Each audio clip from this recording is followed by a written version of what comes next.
Assalamualaikum warahmatullahi wabarakatuh.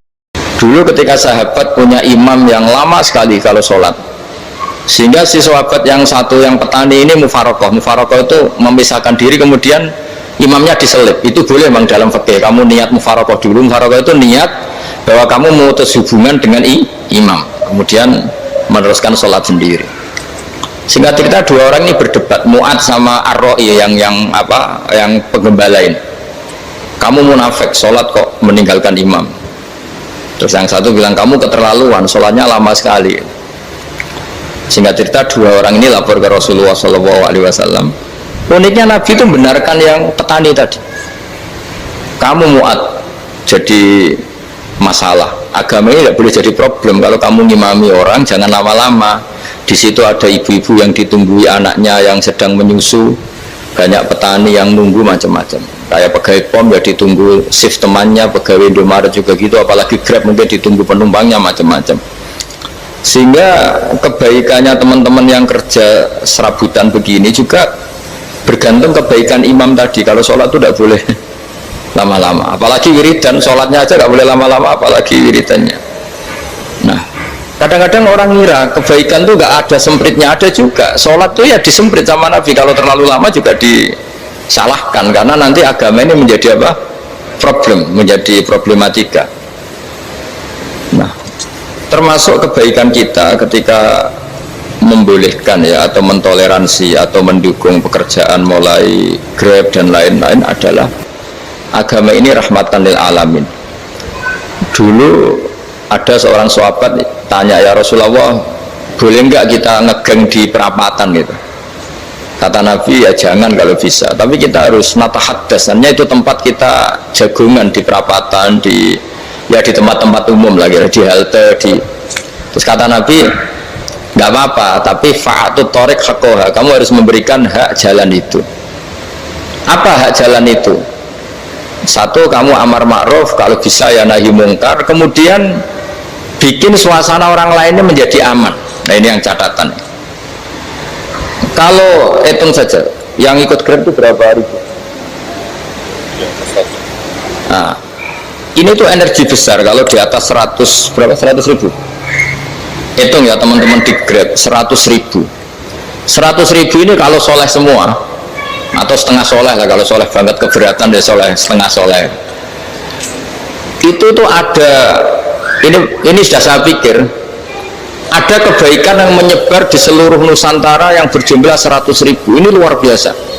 Ada kecelakaan, dia menolong pertama, ada pemerkosaan, menolong pertama, mungkin ada pencurian, ada apa.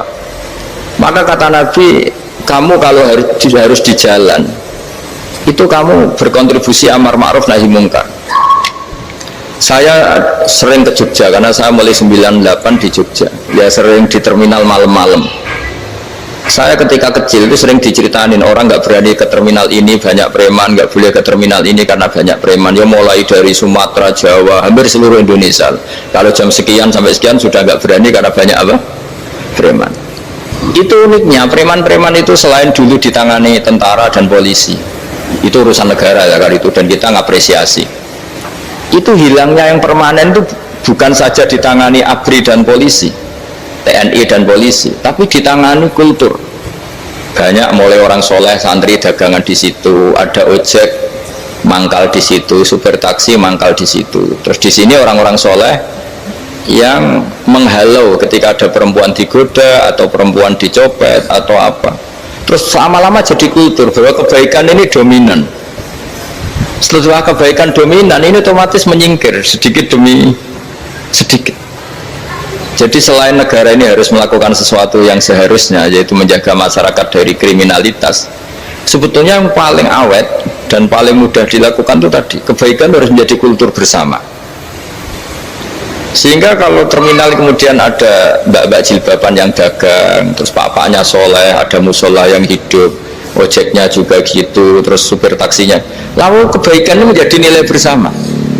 Saking jadi nilai bersama, ibu-ibu yang takut atas dirinya nggak ngojek kecuali Pak ini karena terkenal amanah, nggak naksi kecuali Pak ini karena terkenal amanah. Dan kita Indonesia itu ingin seperti itu, sehingga amanah ini menjadi nilai bersama dan otomatis menjadi keamanan bersama.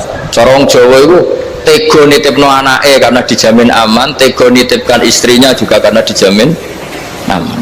Nah kalau kebaikan ini juga menjadi satu nilai jual dan kita bisa mengawal secara serius, itu alhamdulillah betul. Nah dimulai dari mana? Satu, mental kita takwa. Kedua, sistem sosial, bahwa kita terkoneksi oleh indukan ya, juga terkoneksi oleh kepolisian. Maksudnya karena kita terdaftar, kalau ada anak hilang kan tinggal ini yang bawa wahyu misalnya. Nah, jadi saya mohon, semohon-mohonnya kebaikan ini harus jadi nilai bersama. Setelah terminal itu banyak orang baik, otomatis yang ini tuh menyingkir. Akhirnya apa? Nanti yang bos-bosnya toko itu ya hanya nitipkan sama orang soleh, yang mau nge-grab juga hanya titip sama yang soleh, begitu seterusnya, sehingga jadi siklus kebaikan yang bersama. Nah ini yang dimaksud Quran, wa tamiru bainakum bima'ruf. Iktimar itu namanya urusan bersama ya, saya ulang lagi ya. Jadi orang Arab kalau bilang iktimar itu urusan bersama, sehingga bahasa Arabnya konferensi besar itu kalau di NU disebut apa? Muktamar. Muktamar itu menjadikan urusan publik dirembuk, itu namanya apa?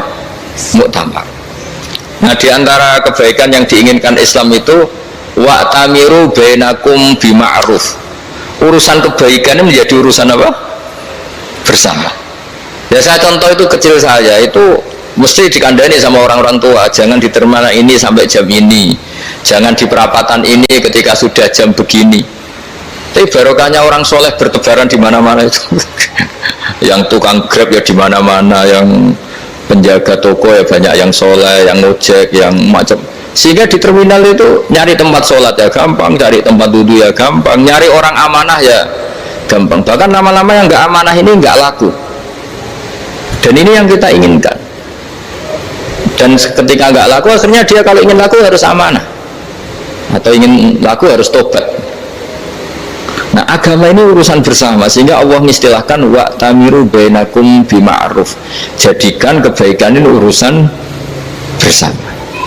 Sehingga karena ini urusan bersama, ketika kita jadi kiai juga harus, kalau misalnya tadi ada Gojek kok makmum, atau Grab kok makmum, atau supir bis kok makmum, kiai harus cepat sholatnya, jangan baca surat Baqarah, nanti diomel-omelin apa penumpangnya.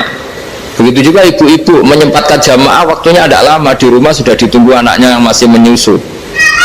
Makanya Nabi ngendikan idza amma ahadukum as-sholata falyukhaffif. Kalau kamu jadi imam, sholatnya harus relatif cepat. Fa inna fihim ad-dhaif hadal hajat. Di antara makmum itu yang banyak punya urusan. Selain ada yang lemah, ada yang punya banyak urusan.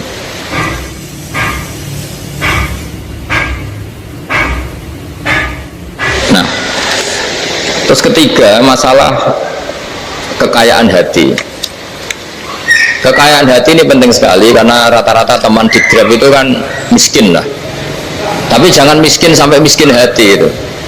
Bahwa kamu nyari nafkah itu sudah ibadah, berkelana di bumi Allah juga ibadah, menyaksikan macam-macamnya orang itu juga ibadah.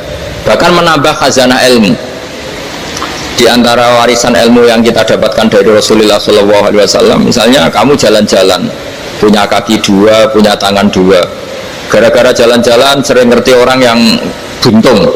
Alhamdulillah meskipun saya hanya Grab masih punya kaki itu. Terus ketemu orang buta ya gitu. Alhamdulillah ladzi afani mimma btalaka bih. Alhamdulillah saya terselamatkan dari seperti itu. Sehingga melihat orang maksiat juga gitu. Saya meskipun gini terselamatkan dari jari tempat maksiat, dari, sehingga hidup itu tidak nelongso gitu. Ada nilai lebih yang kita punyai. Jadi di antara kebaikan Islam adalah orang disuruh ingat sisi nikmat. Nah kalau nikmat itu sudah ada semua, kata Imam Ghazali, nikmat hidup. Kata Imam Ghazali, jika nggak ada kenikmatan yang Anda punyai, kamu datang ke kuburan. Disuruh datang ke kuburan. Dan kamu bilang begini, kenikmatan kembali ke dunia adalah kenikmatan yang diinginkan mulai yang mati zaman Nabi Adam sampai kiamat. Jadi kalau Fir'aun yang pernah jadi raja, Namrud, semuanya, bahkan orang-orang soleh sekalipun, kalau kamu tanya keinginan terbaiknya apa? Ingin kembali hidup untuk membenahi kesalahannya zaman hidup. Artinya apa? Kehidupan yang kita miliki sekarang adalah kenikmatan yang dirindukan mulai yang mati zaman Nabi Adam sampai kiamat. Maknanya apa? Kita punya kenikmatan yang luar biasa karena kenikmatan yang dirindukan oleh orang yang sudah mati mulai dulu sampai sekarang. Apapun masalah hidup Anda ini punya kenikmatan yang nggak tertandingi, yaitu namanya hidup. Barokahnya hidup itu kita bisa tobat. Setidaknya ingin tobat. Kalau nggak bisa tobat, ingin tobat. Makanya di Indonesia itu banyak nyuwun sewu, banyak maling yang anaknya itu soleh, karena kalau ngandani anaknya tetap gini, wes le bapak tok sing lakoni kuwi ojo, bapak tok yang alami ini kamu jangan. Banyak di Indonesia orang nggak bisa baca Quran, anaknya hafid, karena setiap bodoh itu tidak diwariskan. Wes le bapak tok sing bodoh kuwi ojo bodoh. Mungkin teman-teman diger juga gitu, wes bapak tok cung sing nasi ngene kuwi ojo. Jadi kebaikan begini itu akan terus menerus diwariskan, sehingga banyak orang nggak tamat SD anaknya dosen, nggak tamat SMP anaknya dekan, karena setiap dari kita itu cita-cita kebaikannya menurun ke anak cucunya, keburukannya berhenti di dia. Cara wong Jawa itu bapak tok sing lakoni. Nah, di sini saya jelaskan tentang kekayaan rohani. Jadi saya mohon ketika Anda jalan-jalan ngantar penumpang itu harus sering muji Allah Subhanahu wa taala. Ya, saya bacakan ayatnya, at-taibunal abidunal hamidun. Orang baik itu yang tobat, yang ahli ibadah.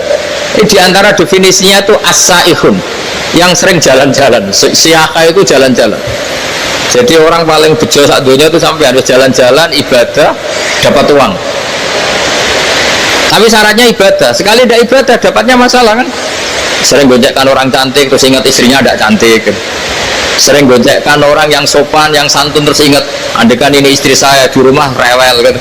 Jadi kalau kamu tidak taat itu adanya penyesalan. Di lampu merah ada orang naik Ferrari, naik Alphard, sementara kamu di rumah hanya mobil butut, kadang malah tidak punya mobil. Jadi kekayaan rohani itu dimulai dari mana? Dimulai dari taat. Cara berpikir itu taat, bukan maksiat. Sekali Anda cara berpikir maksiat, maka adanya hanya penyesalan. Semakin pengalaman di luar, semakin penyesalan. Karena di luar sana banyak orang yang dapat nikmat yang lebih dari Anda. Tapi sekali Anda taat, kamu akan mensyukuri apa yang Anda miliki dan tidak pernah ingin sama yang dimiliki orang lain. Sehingga orang-orang yang sering pergi itu sama Allah dipuji. Jadi tidak ada nabi kecuali di antara ibadahnya itu jalan-jalan, fasiru fil ardi. Sehingga semua nabi itu mesti pernah melakukan perjalanan internasional. Rasulullah Muhammad SAW pernah jalan-jalan sampai ke Syam, padahal beliau orang Mekah. Nabi Ibrahim yang orang Syam pernah perjalanan sampai ke Mekah. Karena di antara kearifan itu ya dimulai dari apa? Jalan-jalan. Tadi kamu ngerti orang yang macam-macam. Makanya di antara kebaikan umatku kata Nabi itu siyahah fil ard, sering berkelana, tapi tentu untuk mengambil pelajaran. At-taibunal abidunal hamidunas saihun. Nah, agama mensupport itu. Sehingga kata Nabi, jika ada orang kok sholat qobliyah, ba'diyah semuanya di masjid, sama Nabi ditegur, la taj'alu buyutakum kuburan, rumah kamu jangan jadikan kuburan, harus dapat jatah apa? Sholat. Kata ulama, kalau ada orang sering sholat di satu titik, itu ditegur, kamu harus ganti titik yang lain supaya saksi bahwa kamu di bumi sholat itu banyak.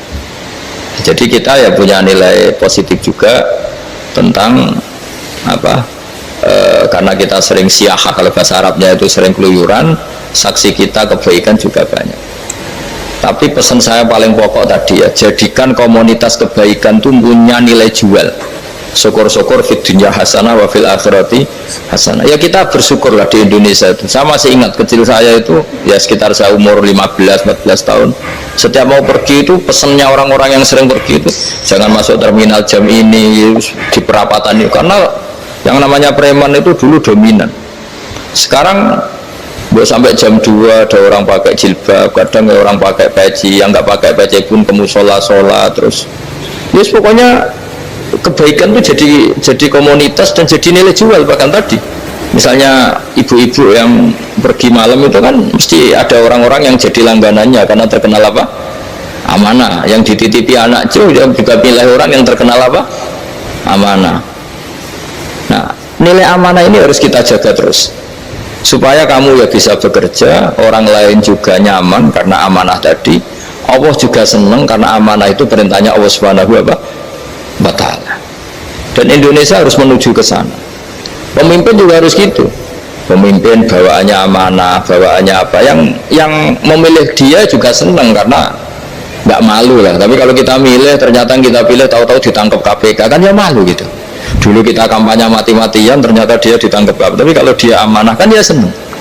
Sama kalau tukang Grab ketangkap satu karena penodaan atau karena pengkhianatan, yang malu juga semua karena kadang-kadang nanti digeneralisir seakan-akan semuanya seperti itu. Tapi dengan reputasi panjang nggak pernah terjadi apa-apa dalam Grab kan otomatis lainnya juga terangkat. Nah, ini yang dimaksud wa'tamiru bainakum bima'ruf. Jadikan kebaikan itu urusan bersama. Makanya andaikan negara itu sudah mengoptimalkan polisi, TNI untuk meringkus preman, oke, itu baik. Tapi ya lebih awet lagi kalau itu ditopang apa? Masyarakat. Karena yang nggak amanah terkucilkan, terus akhirnya Grabnya nggak laku, akhirnya dia dipecat, akhirnya kan yang maksiat hilang, yang kriminal hilang, yang ada hanya Grab-Grab yang baik. Begitu juga di dunia apapun. Itu yang dimaksud wa'tamiru bainakum bima'ruf. Jadikan kebaikan ini urusan apa? Bersama. Nah, karena kita baik, otomatis jadi teladan yang baik bagi anak kita, istri kita, tetangga kita. Dan karena kita baik, maka terhormat. Sehingga orang melihat Grab itu simpatik, respect, karena reputasinya baik. Nah, karena orang respect tidak dicibir. Barokahnya tidak dicibir, tidak mangkel. Barokahnya tidak mangkel, tidak saling ejek, bahkan tidak saling bunuh. Coba kalau kita jelek, dicibir orang, kita dalam keadaan mabuk, tidak terkontrol, bunuh. Jadi efek dari maksiat itu begitu buruknya. Sehingga penelitian itu mengatakan kebanyakan kecelakaan ya pemicu utamanya rata-rata ya nyupir dalam keadaan mabuk. Beberapa nyuwun sewu kasus-kasus kriminal rata-rata ya dipicu oleh hal-hal seperti itu. Makanya meskipun di luar saya tolong hindari narkoba, hindari hal-hal yang maksiat supaya pekerjaan Anda ini barokah.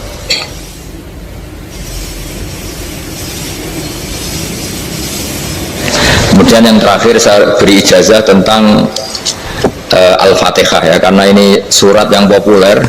Kalau saya ijazahi Quran 30 juz pasti sampean nggak hafal. Atau ijazah surat Baqarah, kalau mau Baqarah mau. Ijazahi surat Baqarah mau 2 juz setengah. Mau Mas Asep?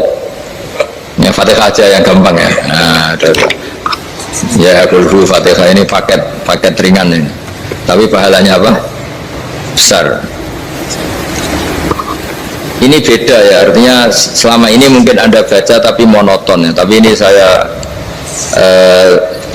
bacakan teks aslinya tentang istilahnya itu mazaya itu kelebihannya Fatihah.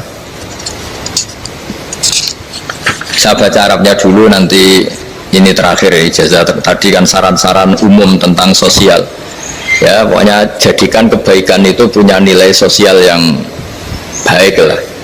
Jadi nanti orang yang nggak amanah nggak laku ya, calon bupati, gubernur, presiden yang nggak amanah juga nggak laku. Begitu juga kiai yang tidak amanah juga nggak laku, suami yang nggak amanah juga nggak laku, istri yang nggak amanah juga. Sehingga kebaikan itu jadi nilai sosial yang dalam tanda kutip sudah keniscayaan ya. Yang diinginkan Allah itu seperti itu, bukan kebaikan yang dipaksakan karena kekuatan negara. Maksudnya kalau bisa kebaikan itu tidak usah dipaksakan, memang sudah satu kebutuhan.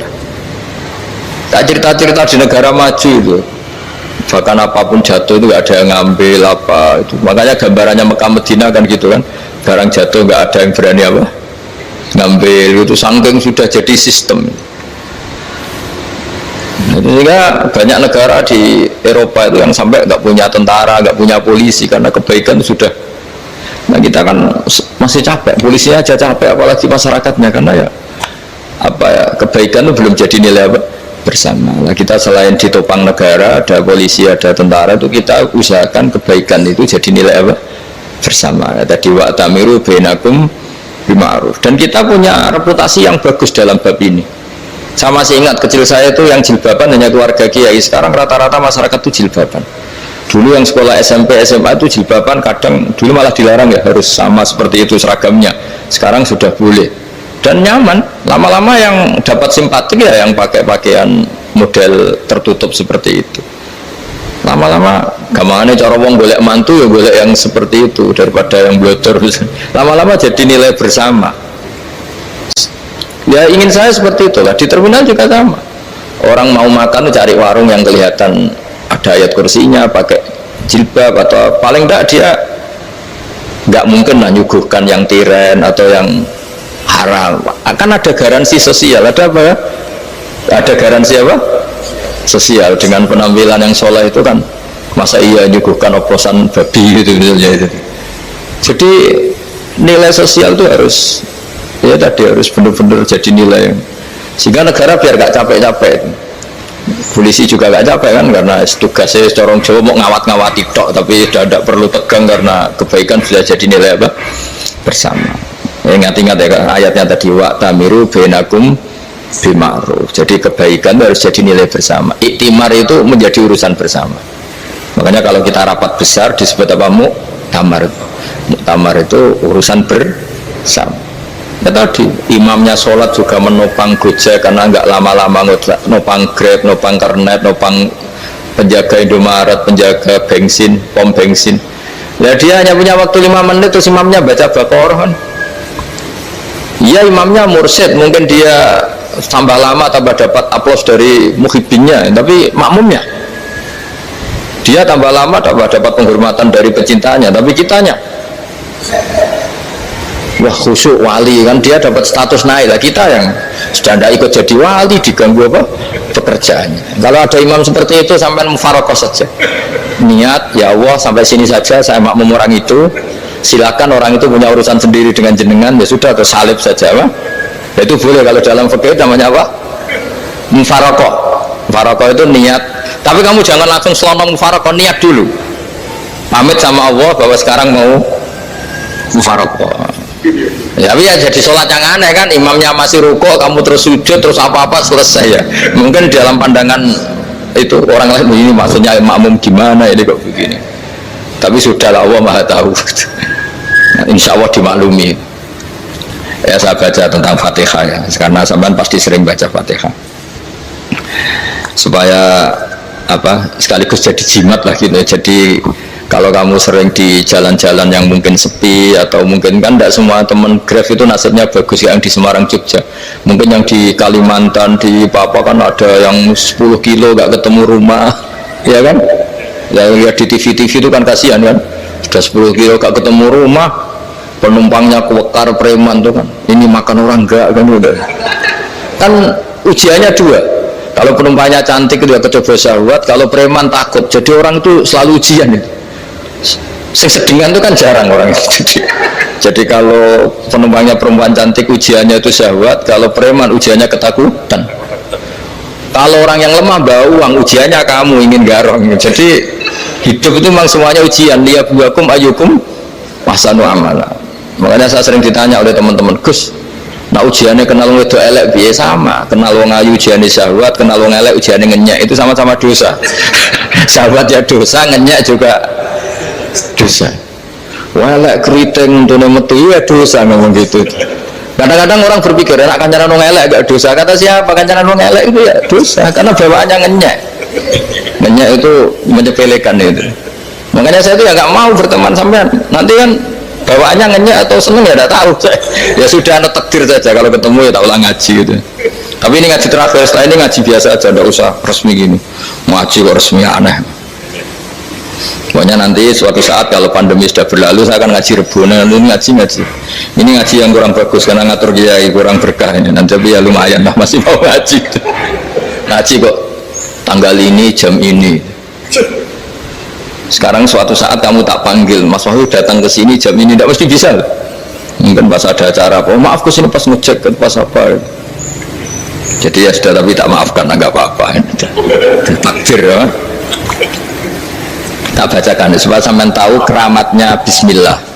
Nah, sebelum saya bacakan bismillah Fatihah, tak beritahu tentang ilmu tafsirnya karena ini penting sekali. Fatihah itu dawuhnya Allah, tentu itu dawuhnya Allah. Saya ulang lagi, itu kalamullah. Tapi yang sudah diberikan kesampaian ke kita semua. Sehingga seakan-akan itu menjadi dawuhnya kita ke Allah. Jangan salah loh ya, Fatihah itu dawuh Allah tapi sudah diberikan ke kita, sehingga posisi kita itu yang punya itu.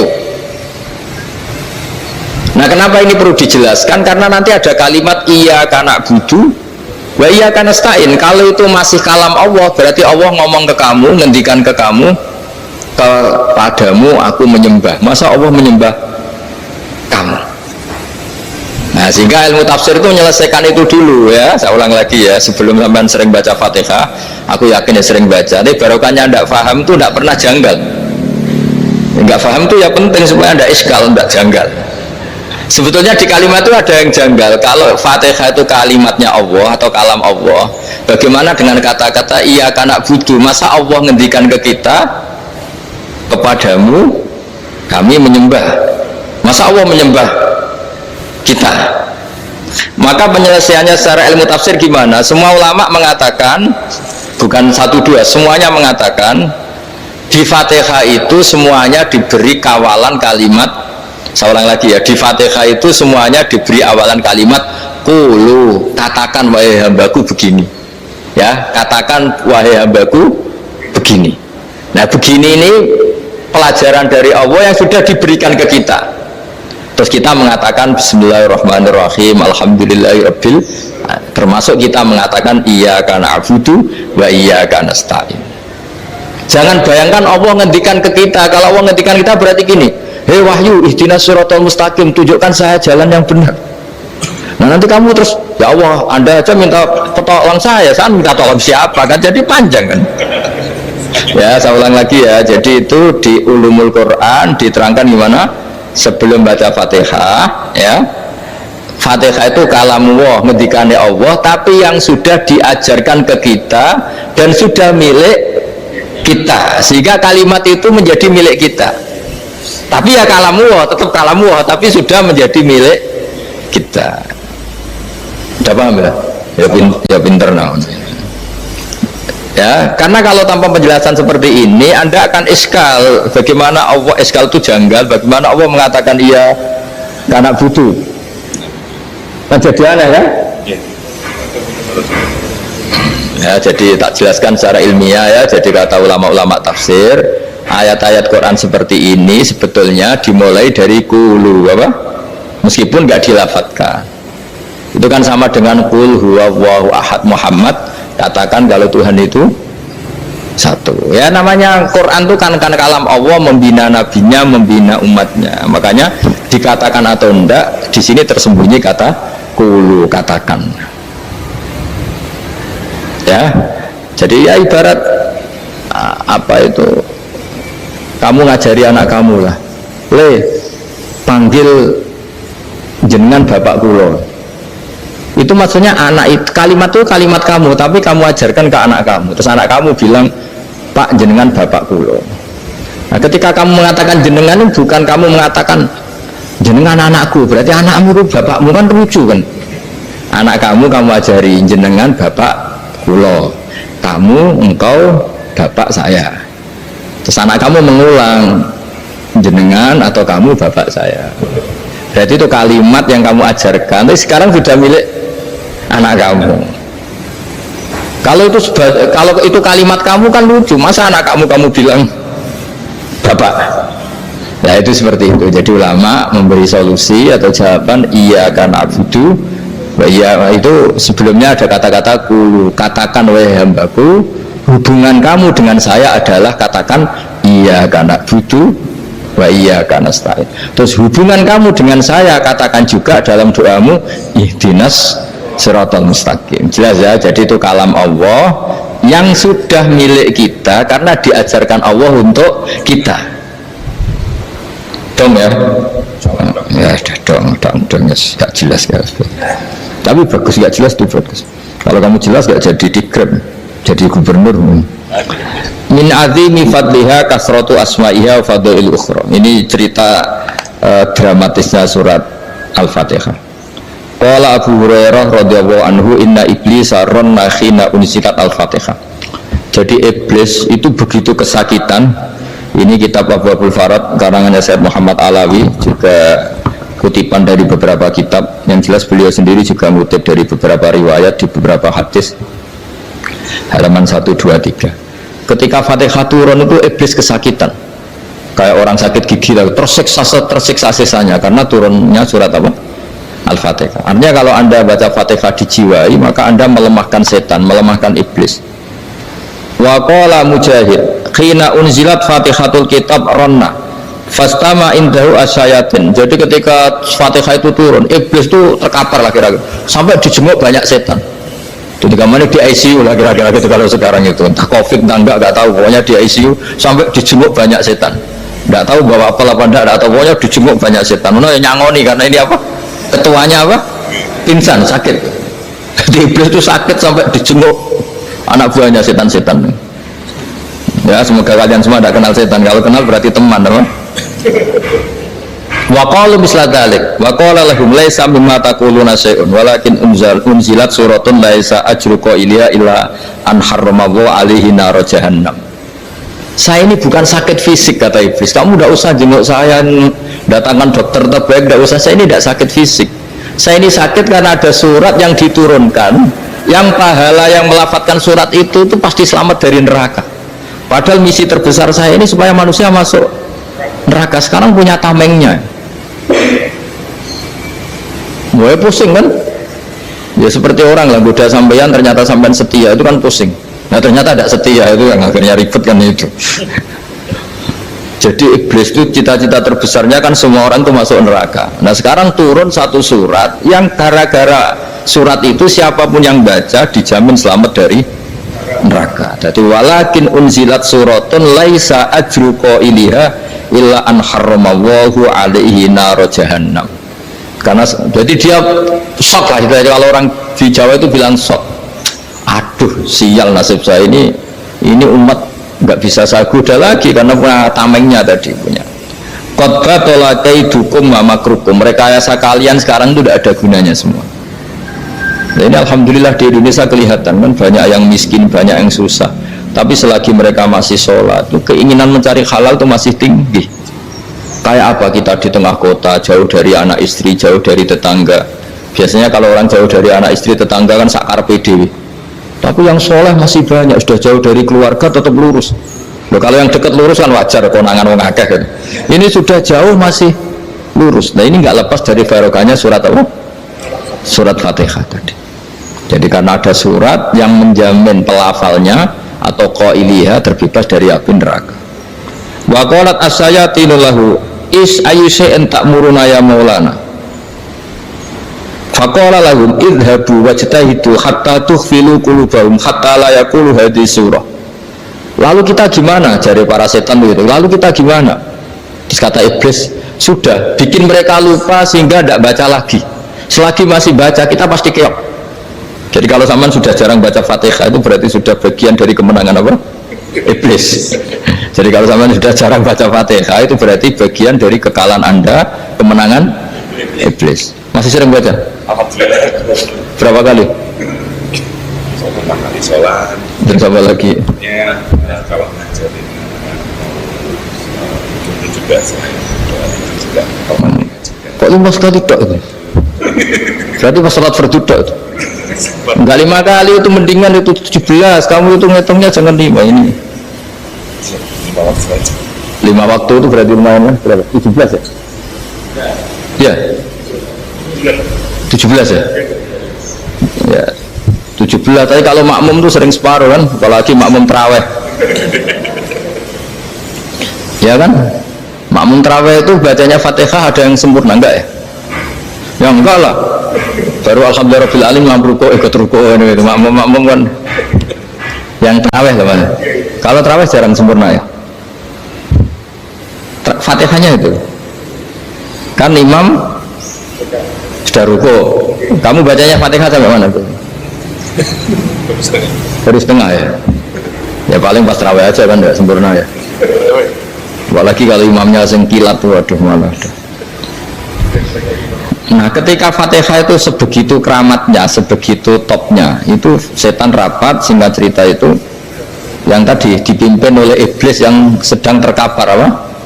Terus tali obatnya nggak ada, cuma dia shock karena ada surat yang turun yang melafatkan itu pasti selamat dari apa?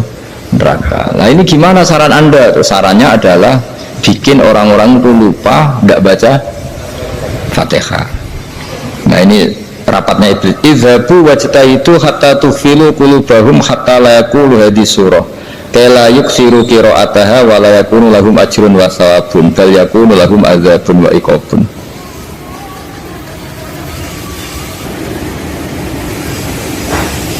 Jadi saya mohon selama ini Anda sudah baca, tapi mungkin hanya rutin saja. Napa rutin saja? Jadi barokahnya ngaji ini kamu punya kekuatan atau punya semangat membaca, karena ini surat yang luar biasa. Ibarat gini, kalau sampean tanya, saya juga sering mikir, masa Gus hanya surat kok punya kekuatan seperti itu?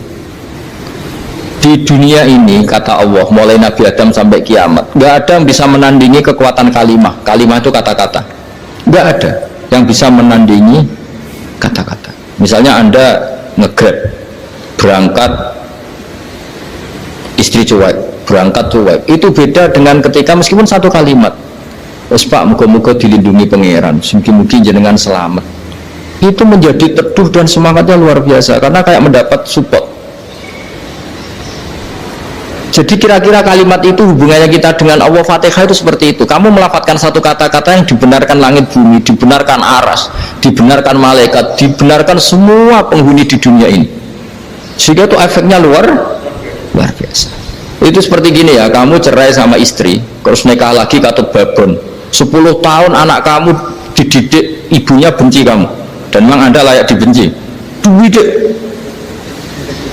dan sampai nggak pernah manggil kamu Pak.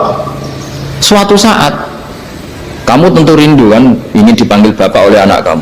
Suatu saat anak ini manggil kamu Pak E, itu senengnya bukan main, hanya sebuah kata-kata. Makanya kadang-kadang orang itu tanya sama kiai, ijazah lafadz ini gunanya apa sih? Itu ijazah itu untaian kata-kata, yang kata-kata ini dibenarkan langit dan bumi dan aras dan para malaikat, sehingga efeknya itu luar. Nah ibarat seperti itulah, kamu melafadzkan Fatihah itu melafadzkan kata-kata yang dibenarkan Allah dan Rasul dan semua malaikat, semua penghuni langit, maka ini efeknya pasti luar.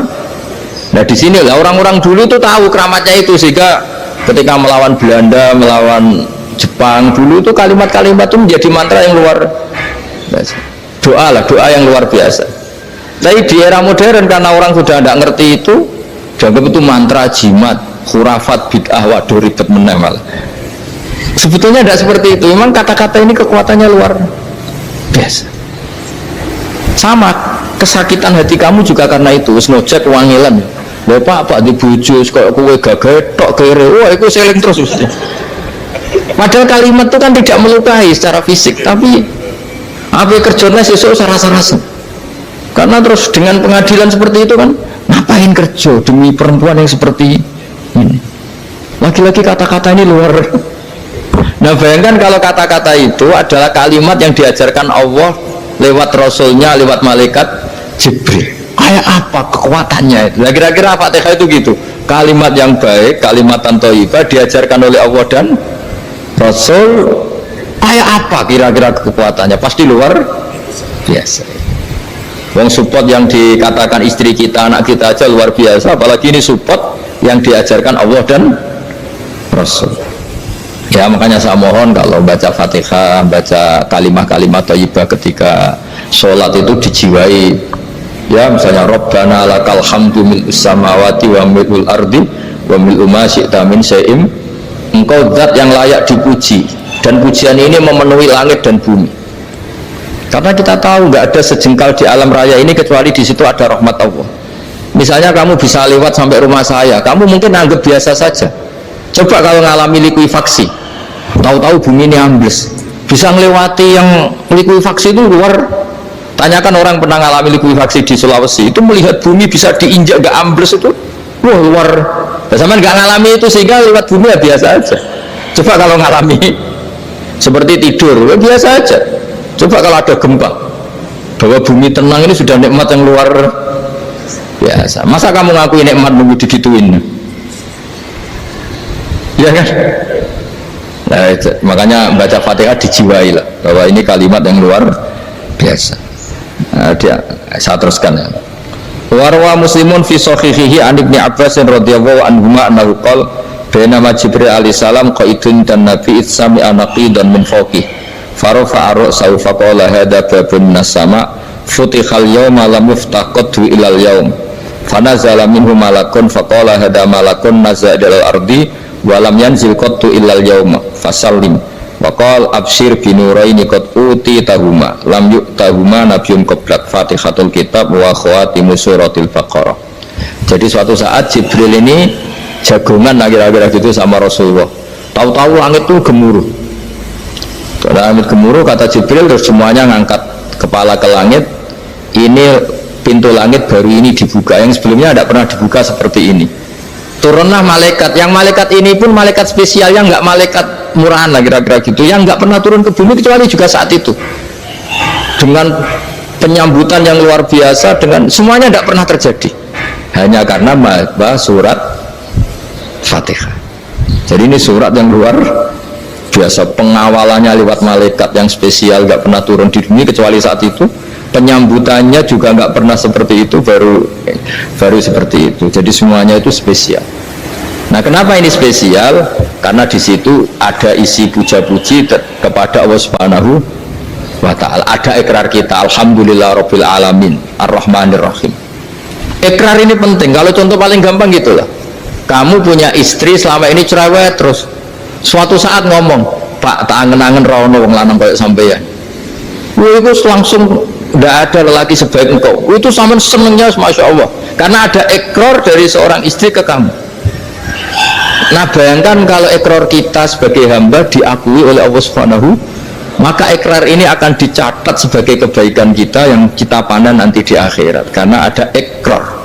Kita ikrar bahwa alhamdulillah rabbil alamin, kita ikrar ar-rahmanir rahim, kita ikrar maliki yaumiddin, kita ikrar iyyaka na'budu wa iyyaka nasta'in. Sampean misalnya jadi orang Indonesia, ketemu orang Indonesia yang makmur di Jerman, terus lupa Indonesia. Kamu orang Indonesia? Enggak, saya ada orang Indonesia. Mangkel gak kira-kira? Mangkel. Karena salah ikrar kan gitu. Ya, jadi saya mohon jangan anggap kalimat itu hal yang biasa, tapi luar biasa. Nggih, ngoten mawon. Assalamualaikum warahmatullahi wabarakatuh.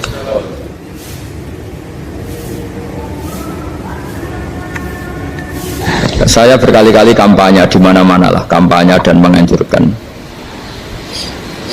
Di antara catatan dalam Suhufi Ibrahim wa Musa kan ada kan di Quran itu yang dinamakan lampiran-lampiran wasiatnya Nabi Ibrahim dan Nabi apa? Musa. Itu di antara catatannya begini. Orang yang punya akal itu adalah orang yang bisa menikmati sesuatu yang baik.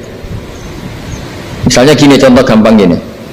Kamu punya anak pertama atau punya anak yang masih kecil, itu gendong tuh senengnya bukan main, melihat anak sehat tuh senengnya bukan main. Mungkin saat itu banyak orang yang sedang maksiat dengan perempuan nakal atau dengan teman-teman nakalnya, yang nganggap seperti itu tidak nikmat. Tapi andaikan ini ditimbang, yang maksiat betulan misalnya, paling ukuran bahagianya itu 70%. Tapi yang ini, yang nimang anak baru lahir atau masih kecil, corong Jawa ngeloni anak, bisa saja bahagianya itu sampai 100%.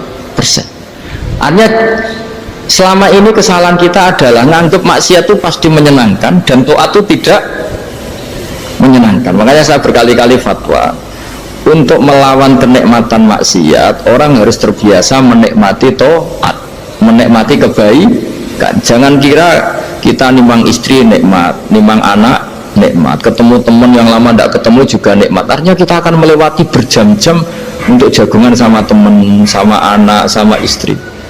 Dan itu harus kamu nikmati supaya mengganti tidak berkebutuhan nikmat yang lewat jalur maksiat. Jadi saya mohon sarana-sarana yang menyenangkan itu, yang taat itu kita maksimalkan. Makanya bapak saya itu sering pesen, kau nak ngaji sing guyon, sing seneng. Nanti uang maksiat itu karena cari kesenangan. Coba kalau kesenangan itu sudah didapatkan saat taat, maka tidak butuh lagi kesenangan yang berbentuk maksiat. Makanya orang-orang wali dulu kalau sudah sholat itu gak bisa berhenti karena merasa nikmat. Makanya Nabi pernah ngendikan wa qurratu aini fi sholat, nyaman saya itu kalau sedang sholat. Itu tadi. Bayangkan kalau besok itu pasti mati. Makanya latihannya harus gitu. Bayangkan besok itu pasti mati. Berarti itu hari terakhir kamu. Ya, hari dengan merasa hari terakhir itu kalau kamu maksiat kan malu. Waduh, mati pas.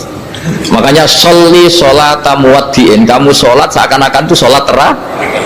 Dan bayangkan akhirat itu wa'mal li akhiratika ka'annaka tamutuhu, dan bayangkan akhirat itu besok kamu mati. Sehingga ketemu istri ya seneng karena ini pertemuan terakhir, ketemu anak ya seneng ini pertemuan terakhir, sholat juga tenanan karena ini sholat terakhir. Sehingga kalau mau maksiat tuh takut, jangan-jangan ini kehidupan saya terakhir kok tak pakai seperti ini. Nah, jadi diantara resepnya itu apa tadi? Nganggep ya ibadah itu menyenangkan. Nah, gitu. Pinter.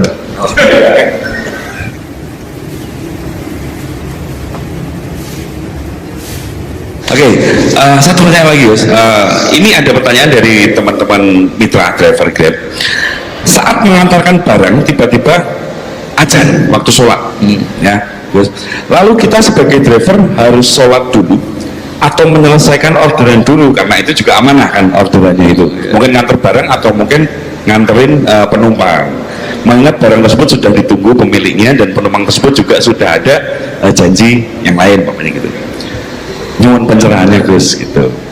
Begini ya, ini kan fikih sosial ya. Saya jawab, ini memang nggak harus pakai fikih, nggak pakai rasa. Saya ulang lagi, pakai fikih, nggak pakai rasa.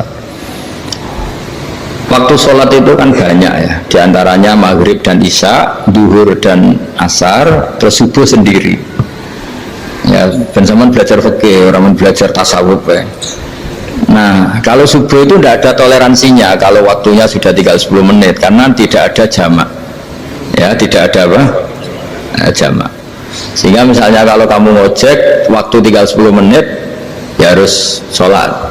Tapi kalau sekedar dengar azan ya, ini penanyanya kayaknya itu teman kamu, jadi fikihnya kayak kamu, nggak jelas. Azan itu kan bukan akhir waktu sholat. Azan itu bukan akhir waktu sholat, tapi awal sholat. Itu tidak harus supir Grab, tidak harus supir Gojek. Meskipun kamu makan ada azan ya teruskan saja, kan tidak akhir waktu sholat. Anda menerima tamu, gendong anak, atau sedang nyupir, atau sedang bercengkrama sama teman. Kalau ada azan ya nggak apa-apa, misalnya diteruskan. Kan bukan akhir waktu sholat. Yang benar-benar harus ditinggalkan itu kalau waktu sholat misalnya tinggal 7 menit atau tinggal 8 menit, waktu yang mau tidak mau kamu harus tasarrufkan, kamu peruntukkan injury time gitu. Nah, injury time ya, gitu aja kok gak tahu ya. Nah, lalu misalnya kalau pertanyaan tadi mestinya kelasnya itu kelas afdoliyah, utamanya gimana? Kalau wajibnya belum ada karena kan waktunya masih panjang. Jadi pertanyaannya bukan wajibnya tapi sebaiknya, karena ini semuanya belum mendesak kan. Andai kan kamu teruskan nganter barang kan tidak ada jaminan waktunya habis. Padahal kalau kamu memaksa sholat, mungkin citra kamu sebagai supir Grab tidak baik karena dianggap mengabaikan konsumen. Nah, terus kedua menyangkut jarak. Oke, seperti itu. Nah, sekarang kalau pertanyaannya dibalik, makanya yang dibalik ini agak ribet. Waktu sholat tinggal 8 menit. Ada konsumen yang minta diantarkan saat itu dan acaranya ke mall happy-happy, maka fatwa kita sebagai ahli fikih ya tantang saja, saya mau sholat dulu, kalau nggak sabar ya silakan cari yang lain kalau acaranya ke mall. Tapi kalau acaranya kelahiran atau transfusi darah atau mau nganterin darah ke pasien yang sudah koma, maka kita langsung, karena ibadah sosial itu didahulukan mengalahkan ibadah yang haknya Allah, karena Allah itu zat yang tidak butuh ibadah kalian. Tapi kalau pasien ini kalau nggak kenang kesampaian darahnya mati misalnya, Jadi gamane Allah luwih apian lah gitu. Makanya masyhur kalau dalam fikih hak Allah sama hak Adam ini dimenangkan hak Adami, tapi bukan karena Allah kita kalahkan. Allah tidak butuh itu semua. Jadi dikalahkan tapi bukan karena kalah, justru karena tidak butuh. Ya ibarat gini lah, Allah itu saking baiknya Allah kan pasti di atas orang tua kita. Itu pasti saya ulang lagi, baiknya Allah pasti di atas orang tua kita. Orang tua kita saja baik, apalagi Allah. Misalnya orang tua kamu butuh uang 5.000, adik kamu butuh uang 5.000, adik kamu yang kecil atau ya, kira-kira orang tua kamu tuh nyuruh dikasihkan beliau ke adik kamu, kira-kira saja ke adik kamu. Nah Allah itu saking baiknya, hal yang terkait Allah, misalnya tadi sholat tepat waktu sama ibadah sosial, itu disuruh ibadah sosial. Kalau nggak kesampaian transfusi darahnya atau apalah, atau kamu dokter yang harus mengurus operasi, waktunya tinggal 5 menit, kamu harus ngoperasi pasien dulu, karena Allah bisa menerima sholat kamu. Nah, tak terangkan lagi ini fikih terus. Lalu sholat yang apa? Kalau sholat itu antara maghrib dan isya, dan nanti yang terlambat itu maghrib, kita ngikuti ulama yang mengatakan jika ada darurat, maka maghrib dan isya boleh dijamak meskipun tidak atas nama pergi. Kan jarak kamu kan tidak jarak masafatu qasrin. Artinya apa? Misalnya saya dokter, harus operasi, waktu saya tinggal 8 menit mau maghrib, ternyata harus ada operasi. Kalau saya nggak nangani, mati. Saya harus operasi, dan nanti waktu saya maghrib habis itu tidak harus dikatakan qadha atau yang mengeluarkan maghrib dari waktunya. Bisa saja menurut ulama dianggap boleh dijamak takhir dengan isya, karena kondisinya masih waktu jam'in. Begitu juga zuhur dengan asar. Tapi kalau waktunya itu asar, tinggal 8 menit, kemudian harus ada operasi, ya kita operasi, waktu asar kita mundur sampai maghrib, namanya qadha yang dimaafkan Allah. Ya namanya tetap qadha, karena asar nggak bisa dijamak dengan maghrib. Jadi ini fikih ya, jadi jawabnya harus jelimet. Jadi saya ulang lagi ya, tadi kan pertanyaannya dengar adzan. Kalau adzan kan waktunya masih panjang, apalagi misalnya maghrib kan waktunya kan taruh saja ada waktu 1/4 jam. Ternyata andekan kamu antar hanya butuh waktu 7 menit, kan nggak ngefek sama nyanda.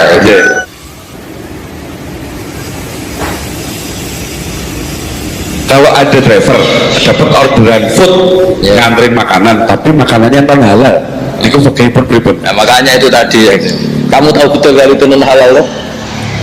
Kalau itu sudah tahu pasti non halal. Ya, iya, daging Tyrannosaurus nonton mungkin. Ya, makanya tadi itu memang PR kita di semua profesi. Saya ulang lagi, itu PR kita di semua profesi. Jadi ya itu makanya pentingnya istighfar tuh di situ tuh sudah kita sebagai ulama menghalalkan tidak mungkin, mengharamkan kamu juga demo, ini pekerjaan bus gitu. Tapi yang jelas itu tidak bisa dihindari. Ya sama lah seperti orang di bis itu, kadang-kadang kan didoain semoga semua penumpang hasil ke tempat masing-masing, dan kalau ada copet berarti kan doain copet juga hasil tujuannya. Jadi di semua profesi itu harus sebanyak. Makanya tadi saya bicara tentang fikih, kaidah umumnya menolong maksiat ya bagian dari maksiat, menolong taat itu bagian dari taat. Mau tidak mau harus ada hukumnya. Setidaknya barokahnya tahu hukum. Kalau kita salah belum istighfar gitu, sudah salah nggak merasa salah itu. Jadi barokahnya tahu hukum itu paling tidak kan kita ya istighfar lah. Kan ya tadi seperti paket misalnya, kan ada saja orang paket yang jelas-jelas barangnya itu haram, tapi atas nama profesionalitas kan mungkin tetap dikirimkan. Tapi barokahnya ngerti hukum, dia istighfar. Nah, tapi karena kalau kita menyarankan sudah ada usah pekerjaan yang lain banyak nanti kan rai-rai potongan tawakal tidak ada yang ngono kan ya repot deh.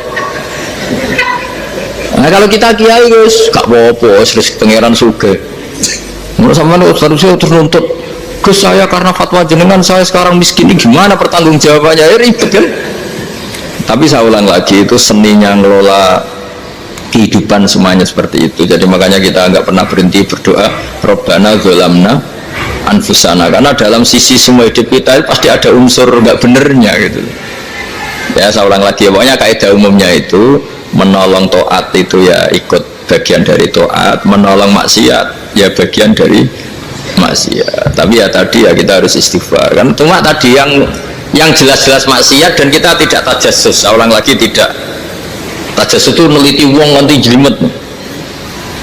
Jadi misalnya ada perempuan mau ngojek ke sini ya diantar saja, jangan tanya detail itu apanya mbak, hubungannya dengan kamu apanya.